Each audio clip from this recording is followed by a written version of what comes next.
Hello friends, स्वागत करती हूँ आप सभी का सितंबर शिल्पी होम साइंस क्लासेस में। फ्रेंड्स, अगर आपने मुझे फेसबुक, टेलीग्राम और इंस्टाग्राम पे फॉलो नहीं किया तो सितंबर शिल्पी सर्च करके आप मुझे वहाँ फॉलो कर सकते हैं। साथ ही अगर आप मेरे चैनल पे नए हैं तो मेरे चैनल को सब्सक्राइब कर लीजिए, जिससे आपको मेरी लाइव क्लास की नोटिफिकेशन मिल जाया करेगी और आप क्लास टाइम पे अटेंड कर सकते हैं। चलिए शुरू करते हैं आज की क्लास। आप सभी को पता है रात 10 बजे आप लोगों की क्लास 6 की समरी चल रही है, जिसमें हम लोग लेसन 1 2 कंप्लीट कर चुके हैं। आज लेसन 3 हम लोग पढ़ेंगे। तो शुरू करते हैं आज की क्लास। जो आज चैप्टर है वो पोषण है। देखिए, आज हम लोग इसके बारे में चर्चा करेंगे, पोषण, और इसके बारे में अच्छी तरह चर्चा करेंगे।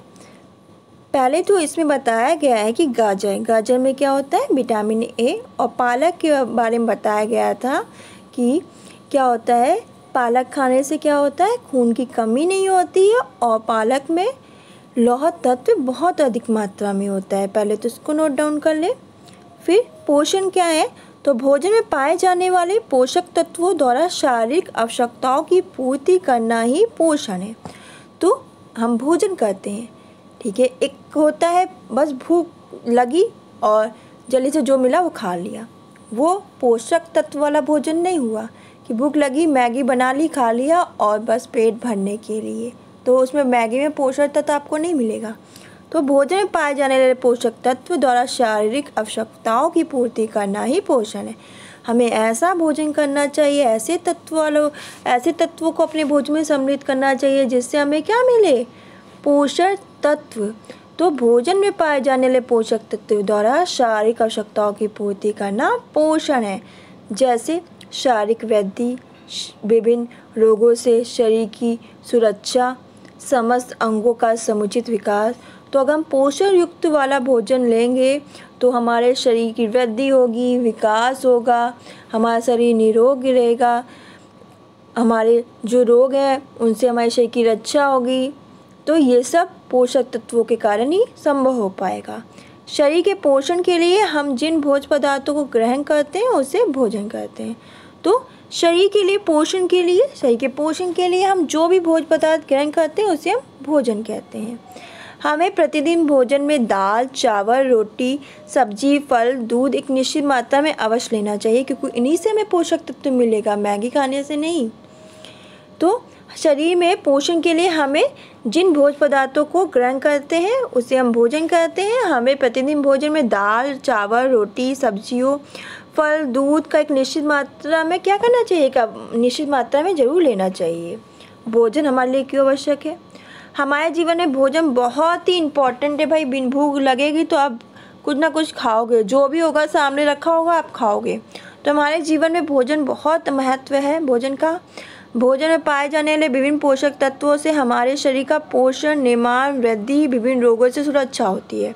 तो क्या होता है, भोजन में जो पाए जाने वाले विभिन्न पोषक तत्व हैं उनसे क्या होता है, हमारे शरीर का पोषण होता है। क्या होता है, पोषण होता है, हमारे शरीर का निर्माण होता है, वृद्धि होती है, विभिन्न रोगों से सुरक्षा होती है। भोजन की आवश्यकता हमारे शरीर में इस प्रकार है। भोजन जो है वो क्या करता है, कार्य करने के लिए ऊर्जा प्रदान करता है, ऊष्मा प्रदान करता है, शारीरिक वृद्धि, बुद्धि का विकास करता है। भोजन क्या करता है, शरीर के विभिन्न रोगों से बचाव, हड्डियों को मजबूत करता है। पोषक तत्व, तो भोजन करने से हमें क्या मिलते हैं, पोषक तत्व मिलते हैं। हमें कैसा भोजन करना चाहिए, पोषक तत्वों से भरपूर भोजन करना चाहिए। तो देखते हैं क्या पोषक तत्व मिलते हैं। तो शरीर को ऊर्जा प्रदान करने वाला पोषक तत्व, विभिन्न रोगों से बचाव करने वाला पोषक तत्व, शरीर को ऊष्मा प्रदान करने वाला पोषक तत्व, शरीर की वृद्धि और विकास। तो पोषक जो भोजन में पाए जाने वाले पोषक तत्व हैं तो वो है, पहला आपका है शरीर को ऊर्जा प्रदान करने वाला, वो तत्व जो शरीर को क्या प्रदान करे, ऊर्जा प्रदान करे। दूसरा है विभिन्न रोगों से बचाव, वो पोषक तत्व जो हमारे अंदर जो विभिन्न रोग हैं उनसे बचाव रखने की क्षमता का विकास करे। जैसे आज का कोरोना वायरस चल रहा है, तो हमें ऐसे खाना खाना चाहिए कि जो हमारे अंदर क्या पोषक तत्वों का निर्माण हो, हम लोग क्या रोग से बच सके। शरीर को ऊष्मा प्रदान करना, जो ऐसे पोषक तत्वों की आवश्यकता होती है जो शरीर को ऊष्मा प्रदान करे। ऐसे पोषक तत्वों की आवश्यकता होती है जो शरीर की वृद्धि और विकास करे। अब देख लेते हैं। पहला जो आपका आता है वो आता है आपका शारीरिक वृद्धि। इसको नोट डाउन करिएगा, इम्पोर्टेंट है। शारीरिक वृद्धि हो गया आपका गतिशीलता,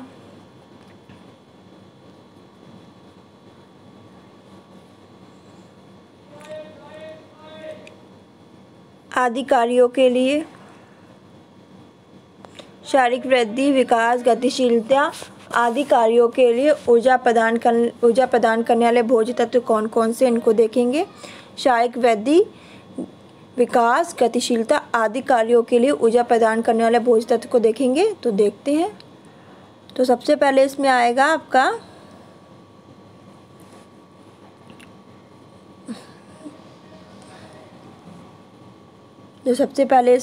आपका वो है आपका प्रोटीन। दूसरा आपका आएगा कार्बोहाइड्रेट।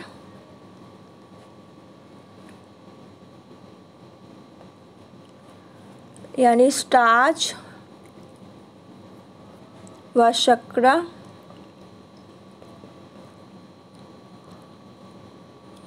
शर्करा या शक्कर कह लीजिए, शर्करा। और तीसरा है वसा। फिर आपका जो दूसरा आता है पोषक तत्व वो है शरीर निर्माण करने वाले भोज्य तत्व। शरीर निर्माण करने वाले भोज्य तत्व जिसमें आपका प्रोटीन, खनिज, लवण और जल। फिर तीसरा आपका जो आता है वो आता है सुरक्षात्मक भोज्य तत्व।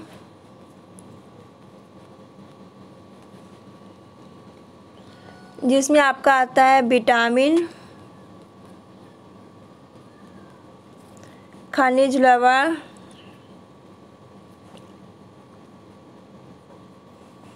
जल,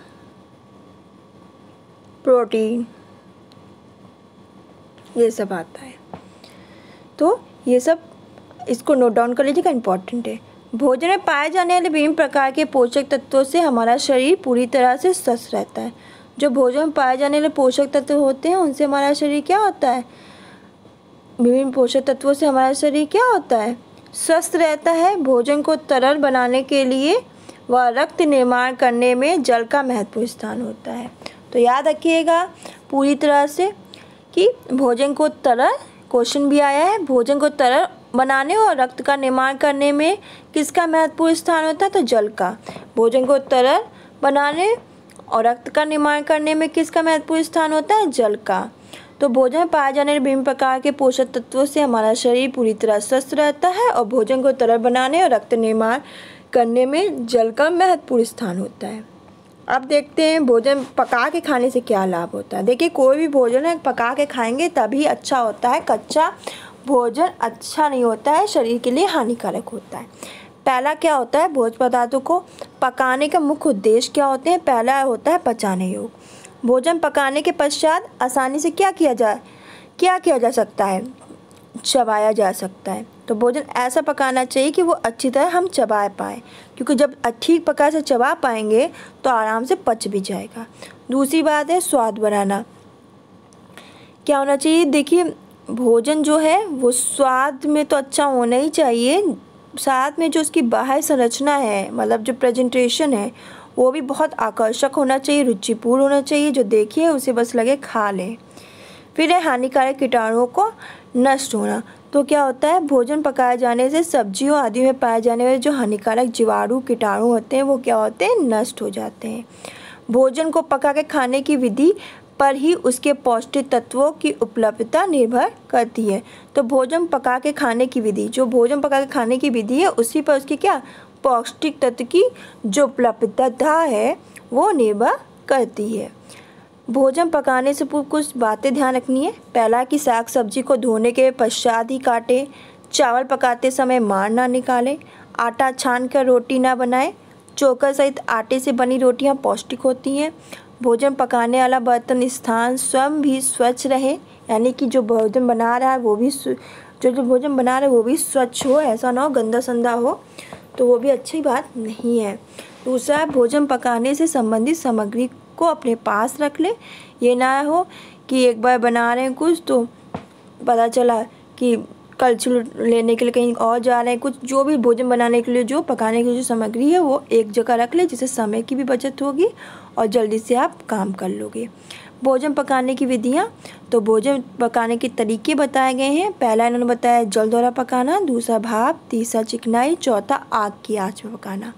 तो पहला आपका है जल द्वारा पकाना। जल द्वारा पकाने में क्या होता है, पहला उबालना और सूप बनाना। इसमें क्या होगा, उबाला जाता है। इसमें क्या दाल है, उबालने में दाल है, आपका चावल है, रेशेदार सब्जियां हैं, इनको क्या करते हैं हम कुकर में, किसमें क्या कुकर में या किसी में भी, इसे हम कुकर में दाल चावल रेशेदार सब्जी इसे कुकर में डाल के पानी डाल के उबालते हैं। इसमें उतना ही मात्रा में पानी डाला जाता है जितनी की हमें वस्तु पकाने की ज़रूरत होती है।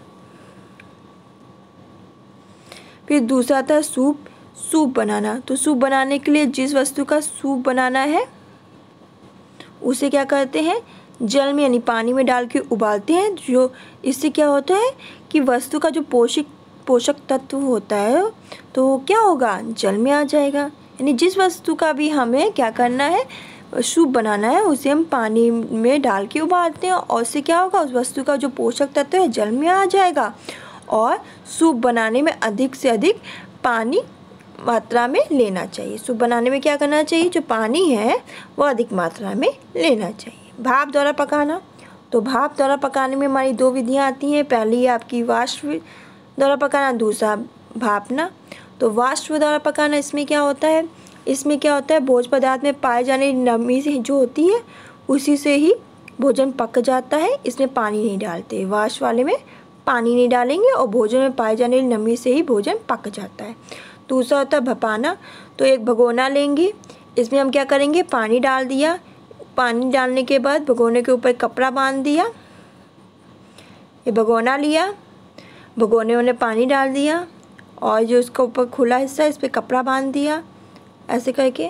अब कपड़ा बांध दिया तो पानी नीचे से खौला, खूब भाप बनने लगी। जब खौल के उबलने लगा तो ऊपर हमने सामान रख दिया जो वस्तु में पकानी है, तो उस भाप से पक जाएगी। जैसे हमारा क्या हो गया, फरा हो गया, बेसन का फरा, चावल का फरा, ये सब पकाना। इस विधि से पकाने से कई लाभ होते हैं। जो पोषक तत्व है उनकी कम क्षति होती है और भोजन हल्का भी रहता है और क्या होता है, भोजन सुपाच्य भी रहता है। दूसरा क्या है आपका, चिकनाई द्वारा पकाना। तो क्या होता है कि चिकनाई द्वारा पकाने में कम घी या तेल द्वारा पकाना। दूसरा होता है अधिक घी और अधिक तेल द्वारा पकाना। तो आपका कम घी या तेल द्वारा पकाने को तलने की विधि या उथली विधि कहते हैं। इसमें भोज्य पदार्थ सेकने या तलने के लिए कम मात्रा की तेल और घी की आवश्यकता होती है। इसमें पराठा, चीला, डोसा और आलू की टिक्की आती है। अधिक तेल या घी द्वारा पकाना, इसको क्या कहते हैं, इस विधि को हम तलने की गहरी विधि कहते हैं। इसमें आपका पूरी हो गया, ब्रेड पकौड़ा हो गया, कचौड़ी हो गया, पकौड़ी हो गई।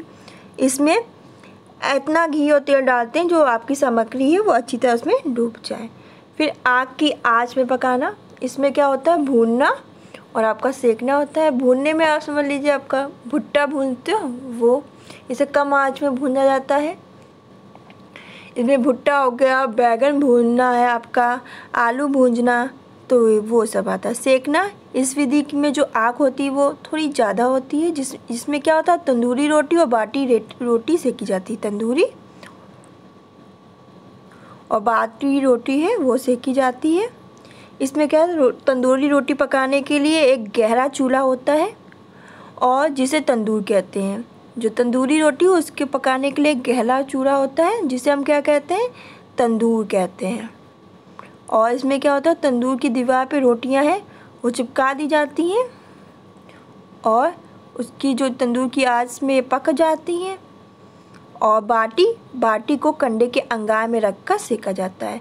तो बाटी को किस में, बाटी को जो कंडा है, बाटी को कंडे के आकार में, बाटी को कंडे के अंगार में रखकर सेका जाता है। फिर आपका आ गया कच्चे खाए जाने वाले भोज्य पदार्थ। तो फलों व हरी सब्जियों में विटामिन, खनिज लवण, जल जैसे पौष्टिक तत्व बहुत अधिक मात्रा में होते हैं।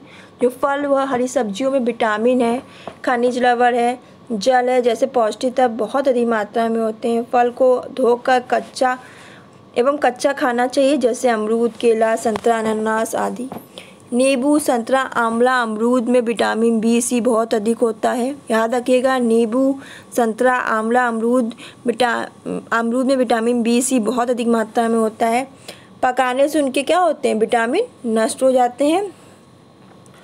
फलों को धोने के पश्चात काटने से उनके खनिज लवण उनके अंदर सुरक्षित बने रहते हैं। तो फलों को धोने के पश्चात काटने से क्या होता है, उनके खनिज लवण उनके अंदर सुरक्षित रहते हैं। सब्जियों में भी चुकंदर, गाजर, मूली, पत्ता गोभी आदि कच्चा ही खाना चाहिए। अंकुरित चना, मूंग खाने में स्वादिष्ट और पौष्टिक होते हैं। तो अंकुरित चना हो गया आपका, मूंग खाने में अधिक स्वादिष्ट और पौष्टिक होते हैं। फिर संतुलित आहार, शरीर को स्वस्थ रखने के लिए विभिन्न पोषक तत्वों की आवश्यकता होती है। जो हमारा शरीर है उसको स्वस्थ रखने के लिए विभिन्न पोषक तत्वों की आवश्यकता होती है। जिस भोजन में समस्त आवश्यक पोषक तत्व उचित मात्रा में विद्यमान हो, जिस भोजन में क्या, जो समस्त आवश्यक पोषक तत्व क्या हो, उचित मात्रा में विद्यमान हो, वह शरीर की समस्त आवश्यकताओं की पूर्ति करे। जो शरीर की समस्त आवश्यकताएं हैं उनकी पूर्ति करे, तो वह क्या कहता है, संतुलित आहार। आपको बता दें, कार्बोहाइड्रेट, प्रोटीन, वसा, विटामिन, खनिज लवण, जल आदि उपयुक्त मात्रा में सम्मिलित होना चाहिए। तो भोजन में कार्बोहाइड्रेट, प्रोटीन, वसा, विटामिन, खनिज लवण व जल आदि क्या पोषक तत्व ये उपयुक्त मात्रा में सम्मिलित होना चाहिए। साथ ही जो एक आहार किसी व्यक्ति के लिए संतुलित आहार है, वो कोई जरूरी नहीं है कि दूसरे के लिए भी क्या हो, संतुलित आहार हो। क्योंकि आपको मैं बता दूं, व्यक्ति की आयु,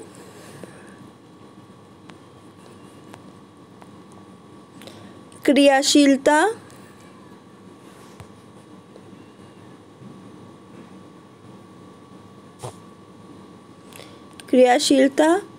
परिस्थितियों पर निर्भर करती है। तो आपको बता दें, व्यक्ति की आयु, क्रियाशीलता और परिस्थितियों पर निर्भर करती है। बढ़ते बच्चों की उम्र, तो जो बच्चे बड़े हो रहे हैं, छोटे से हैं, वो बड़े हो रहे हैं, उनको क्या शरीर में निर्माणक तत्व, शारीरिक वृद्धि करने वाले तत्व की ज़रूरत होगी। जो खिलाड़ी हैं उन्हें भी उनका जो संतुलित आहार होगा वो अलग होगा। उनके अंदर भी निर्माणक वाले प्रोटीन की ज़्यादा ज़रूरत होगी, जो शरीर से ऊर्जा प्रदान हो सके, शरीर का अच्छी तरह से वृद्धि करे, विकास करे। मजदूर वर्ग, क्योंकि वो बहुत मेहनत कर रहा है, तो उसका जो संतुलित आहार होगा वो अधिक होगा, क्योंकि उसका जो शारीरिक श्रम ज़्यादा हो रहा है एक आराम करने वाले व्यक्ति के अकॉर्डिंग।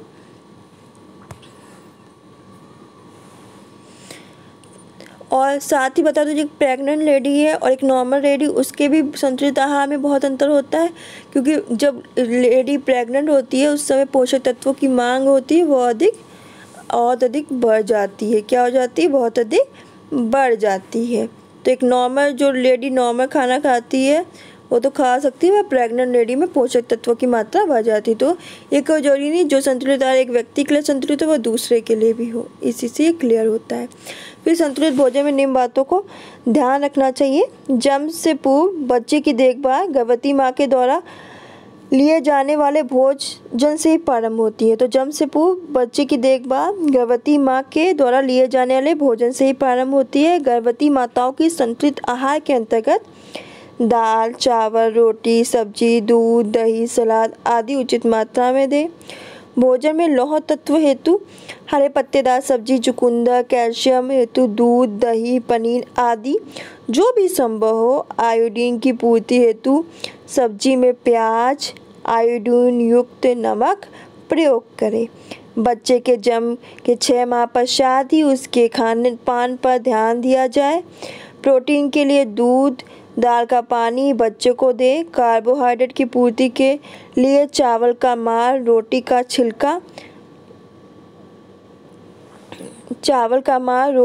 छिलका दाल के पानी में मसल कर दे। बढ़ते हुए बच्चों को प्रतिदिन के भोजन में दाल, चावल, रोटी, सब्जी, सलाद, दूध, दही देना बहुत ज़रूरी है। तो बढ़ते हुए बच्चों को प्रतिदिन के भोजन में दाल, चावल, रोटी, सब्जी, सलाद, दूध, दही देना बहुत ज़रूरी है। सभी दालों को मिला के बनी हुई मिक्स दाल भी बहुत पौष्टिक होती है। तो सभी दालों को मिला के जो बनी हुई मिक्स दाल भी क्या होती है, बहुत अधिक पौष्टिक होती है। किशोरावस्था या आपकी ध्यान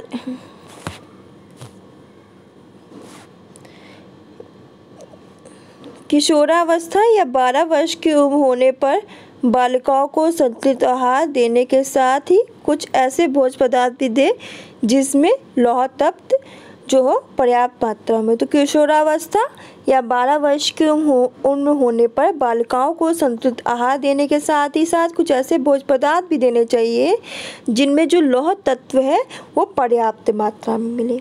पूरी, पराठा आदि का कम प्रयोग करें। अंकुरित चना, मूंग, दलिया, आपकी मूंग है, दलिया है, मौसमी फल, दूध, दही, ये सभी पौष्टिक होने के साथ साथ भोजन का ठीक ढंग से पचाने में सहायक होते हैं। तो पूरी, पराठा आदि का क्या करना चाहिए, कम प्रयोग करना चाहिए। अंकुरित चना खाएं, मूंग ले, दलिया ले, मौसमी फल, दूध, दही, ये सभी पौष्टिक होने के साथ साथ भोजन का ठीक ढंग से पचाने में सहायक होते हैं।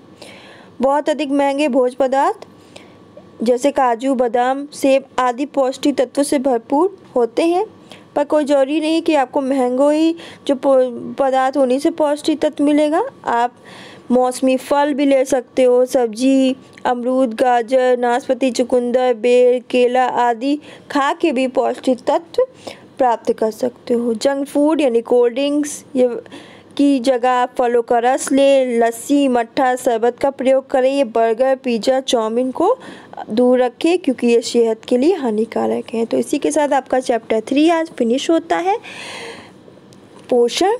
कल मिलते हैं लेसन 4 के साथ रात 10 बजे इसी टाइम। तब तक खुश रहिए, मुस्कुराते रहिए, अपना ध्यान रखिए। Bye bye, take care.